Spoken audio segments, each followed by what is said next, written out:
Hello everyone, so today we're going to be doing a wonderful little video. So I'm going to be teaching you how to do one-line drawings. Now for those of you who don't know what one-line drawings are, let me go grab some examples.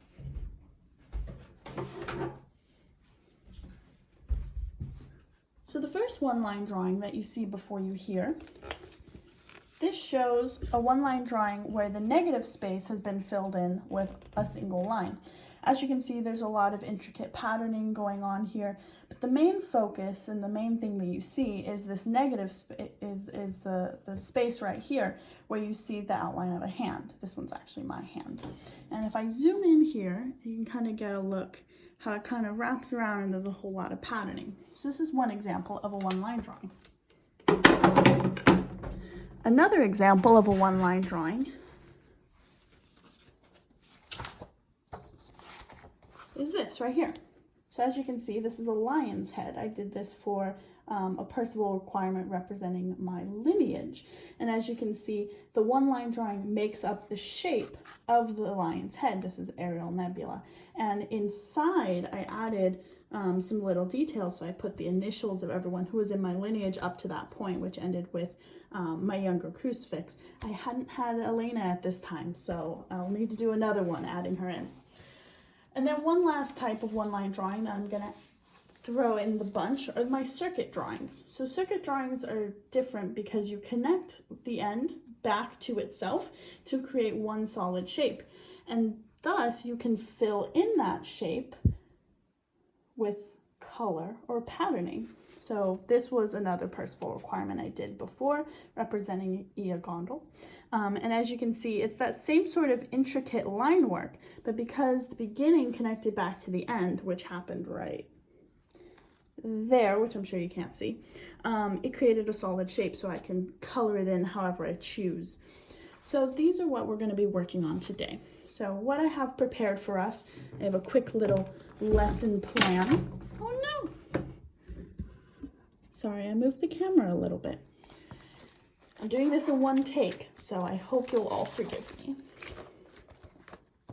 So what I have here on my wonderful lesson plan for us today, we're going to work on the concepts, we're going to fill the shape, we're going to look at the reversals, we're going to look at hiding designs and patterns, the types of lines and fills, which there are quite a lot of them, so I'll demonstrate all the ones that come to the top of my head. And then talking about circuit drawings at the very end. Feel free to pause the video at any point if you want to practice what I'm talking about here, and let's begin. So to start off with, what is a one-line drawing? So the cool thing about one-line drawings, let me grab a pretty color, is they are a single line. And the concept of a single line creating art is a little unique. I mean, everyone knows that a single line can be like this, or you can make it squiggly. Squiggles, like so. Or you can have it be maybe like a weird shape.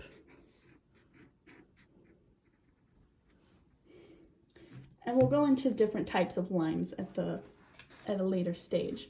But for right now, I want to show you a quick example of a fast one-line drawing. So we're going to start with filling in shapes, since that's usually where people start. So I'm going to start with a heart. So we're going to have a heart, and we're going to fill it in with a one-line drawing. And the heart's also going to be a one-line. So I'm going to zoom in here, and we're going to start. First off, you want to have your outside design.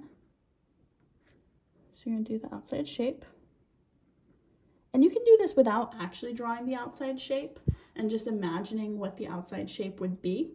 And then just trying to stay within the pattern, or drawing the outside shape in pencil and then working right up against that line and then erasing the pencil, and then you'll have your shape. I feel personally that it's fine to just go ahead when you're starting out and draw the shape that you want. And so then we're just going to fill in. I'm going to do some squiggles. I'm going to do some little boxes. I'm going to do some kind of squiggles that wrap back along themselves. And I'm going to do some points.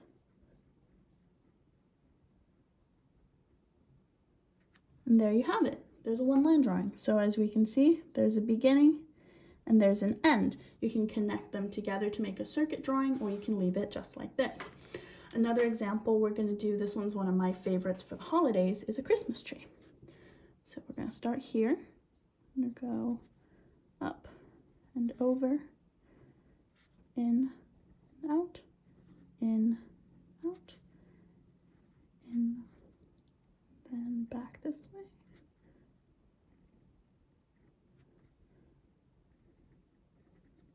It's a very awkward looking Christmas tree. But there we have a Christmas tree. And then we'll go ahead and fill it in. So this time I'm going to try to mirror what I do on each side. So I'm going to have these both come in. And you can work off of the first line, or you can work off of the second line. It doesn't quite matter which one you work off of. You can pick it up one way and bring it back the other way, and that's perfectly fine. So I'm going to do some points so they kind of mirror the leaves. That's the other thing you can do, is the way that you do your lines can mirror the essence of what you want to get from the shape of what you're drawing. So for example, if you're drawing something that's really pointy, you can use a lot of points. If you're doing something that's kind of, boxy and geometric, you can use a lot of squares. And if you want really soft shapes, you can do a lot of curves and squiggles. It's all up to you. It's all up to how you want it to feel. So as we can see, this has come to the end. We have a start and an end. And if we wanted this to be a circuit drawing, we would connect those both together. So I think that's it for examples of random shapes. Now let's try some letters, because I know for myself personally, one of my favorite things was to write people's names in one-line drawings. I actually did that for Gio, and I gave it to him on his birthday. So we're going to use the letters of his name for this example. So I'm going to have the letter G.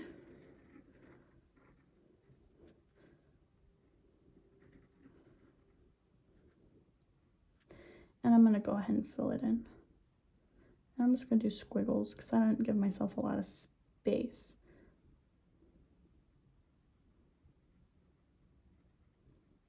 Yeah, this is not going to look so great. I'm doing this quickly. All right, and there's a beginning and an end. Now let's do I. So for I, I'm not going to draw the outside. I'm going to show you what it's like to just start with the inside. So for the I, I'm going to do some little squiggles, and then I'm going to bring this line down here, and then I'm going to do the same. I'm just going to stack some right on top of themselves.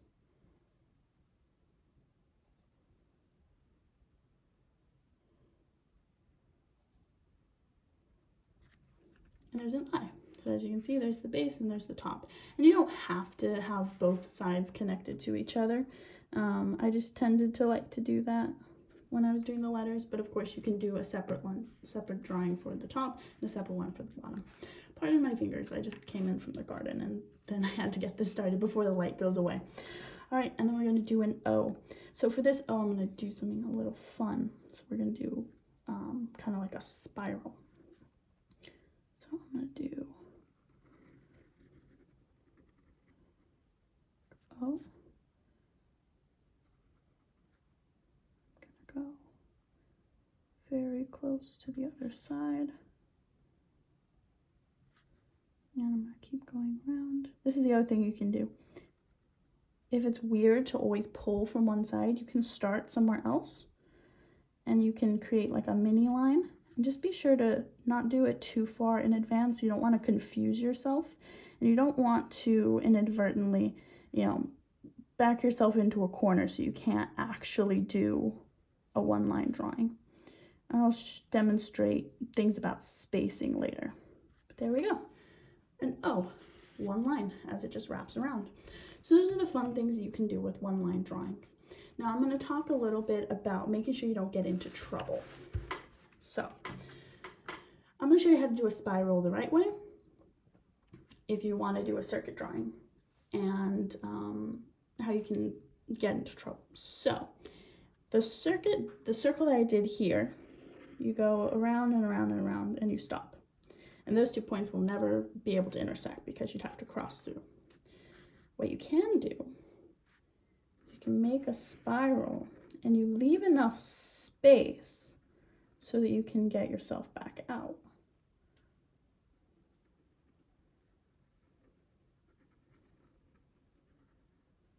And then you can connect it. And then this is a circuit drawing now. So the end connected back to the beginning, as you all saw.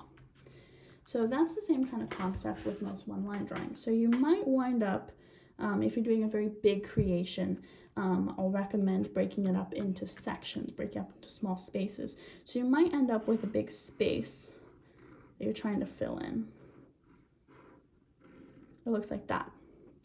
So what you want to do is figure out a pathway that you can take that'll be able to loop back to itself if you're trying to connect the beginning to the end, or decide if that doesn't matter to you.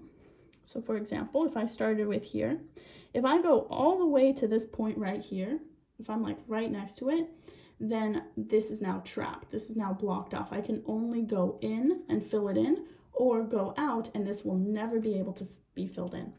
So before you start going, you first decide, do I want the end to match up with the beginning, or am I fine with it just being a true one-line drawing, a beginning and an end somewhere in the design. So you want to go ahead and start working on your pattern. Once you have an idea of the pathway, I'm going to kind of follow this outside line. I'm just going to trace around to get back to the beginning. So I'm going to do some squiggles. I'm going to do some boxes. I'm going to do some points. And I'm doing this quickly, so bear with me. When you do it yourself, you might make it look a lot prettier. Do some points. I'm going to do points going the other way. I'm going to do little tabletops.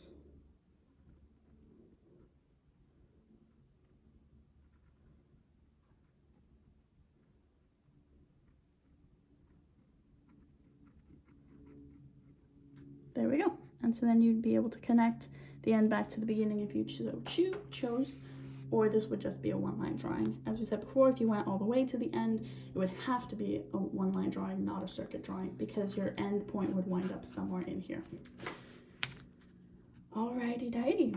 Well, let's go over to some of my favorite lines, since I've been doing a lot of lines recently. So, types of lines. So the first type of line you can always do is a straight line. Another type you can do is boxes. So you go like this. You can make these longer or shorter. You can make different designs as well. Let's stay with boxes for a little bit. So here's some other boxy type shapes you can do. So these ones are tabletops. And I got the inspiration from these from looking at pottery, from like Greek pottery. We get this kind of like tabletop-y shape. Next one I'm going to show. This is like the box version of a wave. And again, inspiration for this one from pottery. And those of you who are Bediverians, you might recognize some of the shapes that you see today. I'm not going to use the heraldic terms for them though.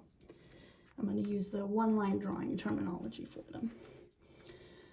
The other thing you can do is you can always make it boxy and you can make it more intricate. So one thing you can do is you can do little squares and then big squares, little squares, and then big squares.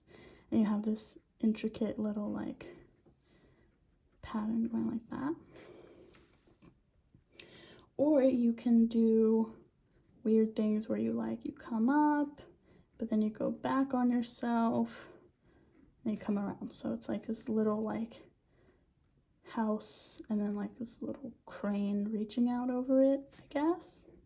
And you can play with this, like whatever space you need to fill, whatever kind of feeling you want to get from it, you can play with this. You can have fun. This is entirely up to you, and you can change up your lines a million times in the same piece if you make it big enough and you have a small enough writing utensil.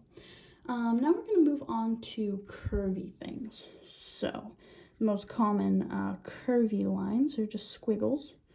So you can just go back and forth, and you can make them as even or as irregular as you want. If you want the piece to feel really chaotic, you can kind of do them in different ways, and you can make the squiggles as wild as you want. Just make sure that while you're doing squiggles, you don't accidentally loop. You don't want to break the rules of one-line drawings. You don't want any loops. They can get close to this point. Make sure there's a little bit of air between it, but definitely don't ever loop back on yourself, because then you've ruined the entire thing. And if you're doing one-line drawings in pen, which is what I do, you're done.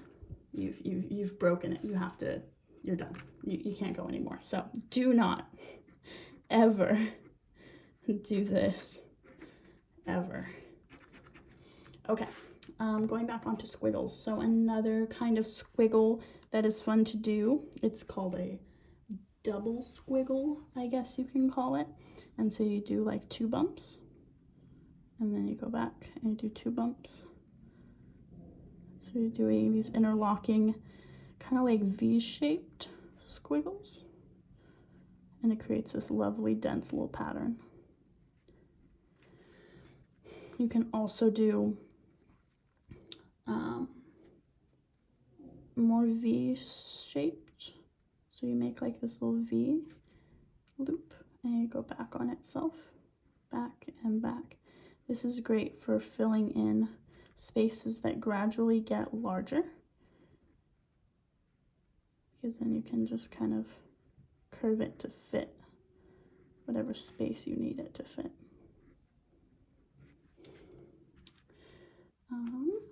What else goes under curvy? You can also do like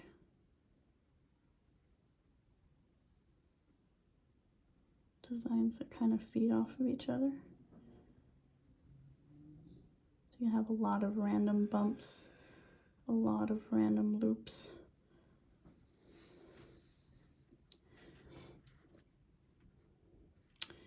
All right, so we're gonna move on to sharp lines. So let me go back to where I have some space.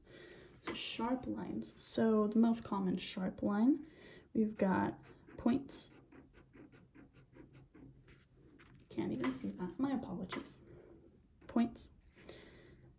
We've got the heart rate monitor, which is one of my favorites actually,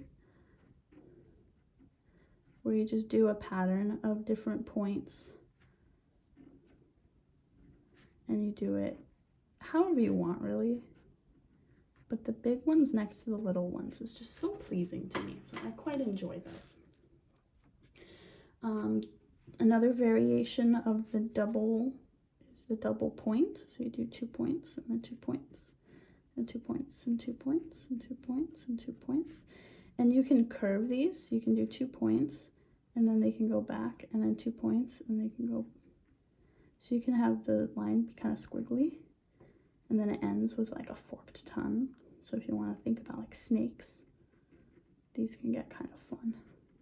And again, you can make it go bigger as you go if you want to try to fill out more space. All right, now we're gonna move on to some other unique one-line drawings that I have used. This one reminds me kind of sharp. This one, you have a whole lot of, if you use like Lorax trees, these make me think of Lorax trees. So make a whole bunch of little points, right? And you just kind of like loop yourself around these little points. You just loop and loop and loop. And they're really fun. They're really pointy. You can make them as big or as small as you want. You can make them as dense or as close together as you want. The closer together you have your lines, the darker and denser the one-line drawing becomes overall. You can actually use that to show a difference in shading. For example, if you have a shape that you're filling in, let's say we're filling in this circle, and I want to kind of get a shading sort of feel. I want it to feel like it's more open in the center and it's more dense and it's darker around the edges. What I do is I do a denser pattern around the edges, where I have my lines close together. I'm not doing this justice because I'm doing it quickly, so I don't want you guys to be here forever. Make it denser as you go.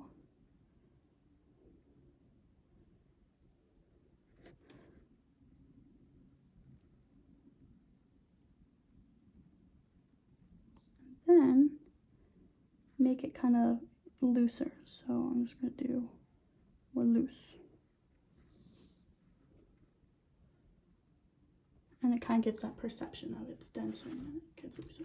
Also, this kind of looks like a mitochondria, I just realized. So yeah, that's how you draw mitochondria, by the way. Just a little quick. Adding mitochondria to your one-line drawings is like the funnest thing ever if you're a science nerd. Boom, mitochondria. And you can just hide that in all of your drawings. A couple other fun ways to fill space and ways to add lines. This is, I call the brains. So you do these like points on these curves, and you be careful. Make sure that you're doing points. Make sure you're not making any sort of errors. These are points, not loops. And you can just kind of go back and forth and around. And you just fill the whole space. When you're done, it kind of starts looking like a brain.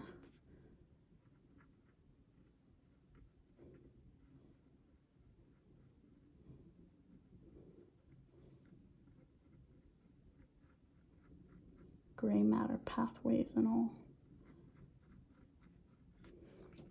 That's always fun. It also kind of look like clouds.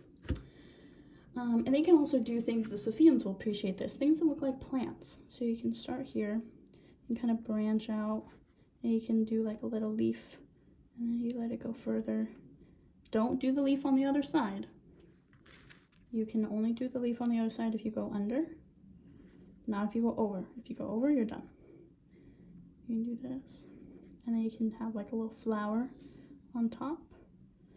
And then when you come back down, so you can't do it this way. It won't look as pretty if I do it this way with this on the other side. So this would probably be done. I probably wouldn't go any further on this one. All right. We can do squiggle, leaf, squiggle, leaf, squiggle.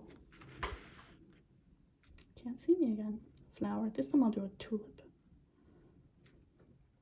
And then you can come down this side, add a leaf, this side, add a leaf. And then you can add a branch, leaf. I'll branch up here this way. I'll add a leaf, and I'll add another tulip.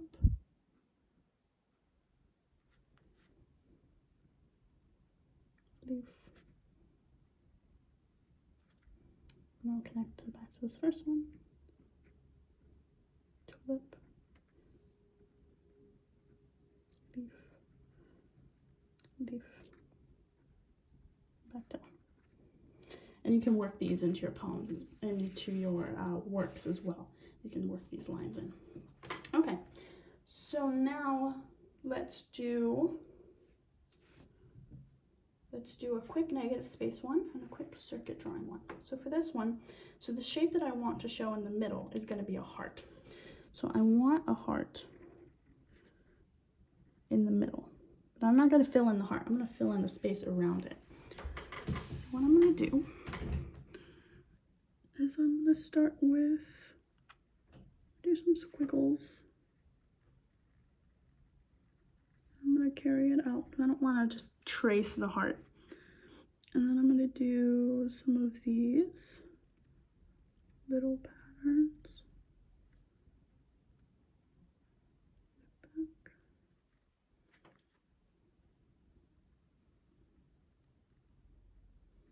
And as you can see, I'm kind of creating shapes for myself to fill in.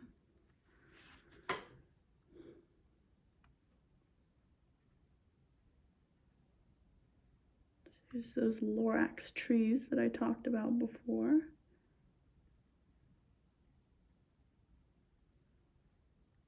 Do some double squiggles. I got close on that one, barely kissed it. Lesson to not go too fast. Trace back around this. Come back around. Again, it's fine to lift up your pen. It's fine to start the line slightly farther away. Just make sure that it's what you want to do and that you're not going to get lost. Worst thing is to get lost in your own one-line drawings, because then it's a maze and a half to find your way back.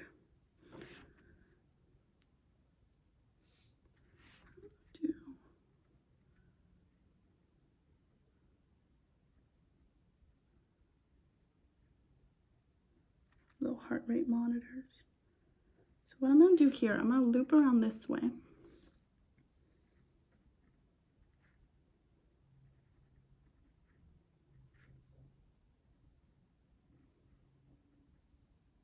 And so now, as you can see, so this line ends right here. This line comes over this way. So I'm going to fill in my spaces. Do some long squiggles and then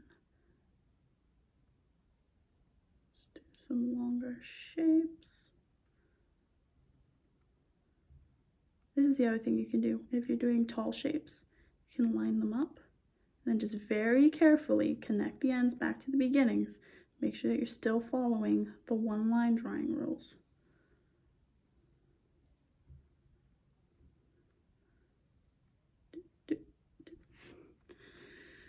So for this one, I want to make this a circuit drawing because being able to connect the end back to the beginning is the main thing to try to develop if you ever want to do circuit drawings.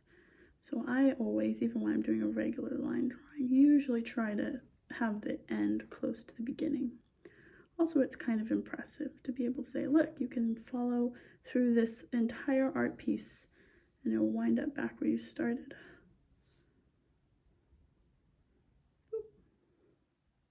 And there's the end and the beginning. So, quick idea of how you can fill in the negative space, and then you can see the little heart inside. Now this is actually a shape, so if I wanted to, I could fill in this shape. But we're kind of running out of time, so I'm going to end it here. I hope you enjoyed the video. Feel free to comment or to reach out to me and talk to me about one-line drawings. If you do draw anything, feel free to share it with me. I'd love to see your artwork, and have a great day. Bye-bye.